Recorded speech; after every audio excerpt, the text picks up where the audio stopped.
Parashat Trouma, l'histoire. Cette histoire se passe à Yerushalayim, il y a plusieurs dizaines d'années avant-guerre. Il y avait un rav qui s'appelle Rav Zalman Mutsafi.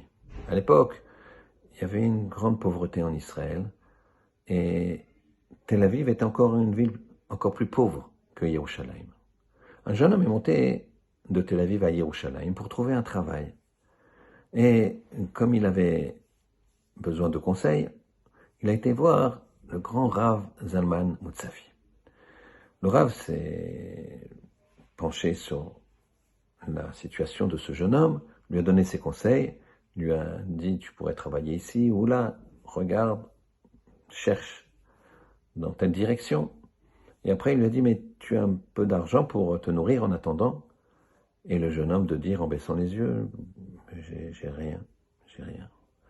Alors le Rav lui a dit et tu vas te loger comment? Ben ça j'ai un ami qui m'a dit qu'il y avait un petit matelas que je pourrais dormir par terre dans sa toute petite pièce qu'il occupe. Très bien. Alors tu sais quoi? Moi je m'occupe de ton repas de midi. Je fais en sorte qu'il soit suffisamment copieux pour que tu aies de quoi tenir la journée. Copieux, ça voulait dire 3 grosses tranches de pain.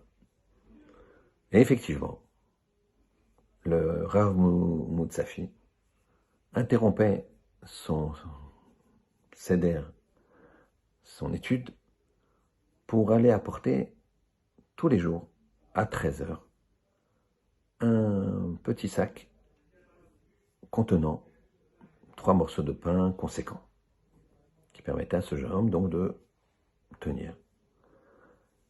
Au bout de 15 jours, ce jeune homme, il a trouvé un travail, il a pu subvenir à ses propres besoins. Il a dit au Rav Mutsafi, écoutez, maintenant c'est pas la peine, je gagne ma vie, je peux acheter moi-même mon pain.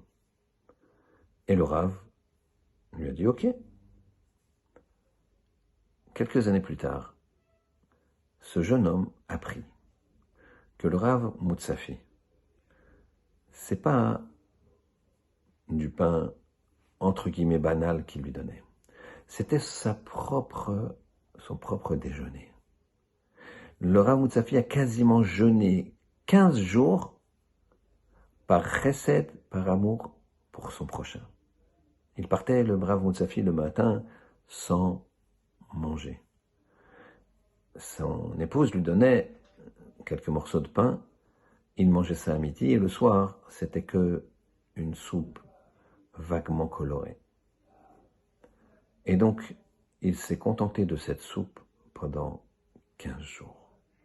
Voilà ce que c'est quand on pense à l'autre. Voilà ce que c'est quand on prend une terouma. Prenez une terouma pour moi. Ici, le Rav Mutsafi, il a pris une terouma, il a pris un prélèvement de ce qu'il avait pour donner à l'autre, parce que c'était ça la volonté d'Hachem. Hachem, il veut qu'on donne à l'autre. Et Hachem nous donnera. Shabbat Shalom.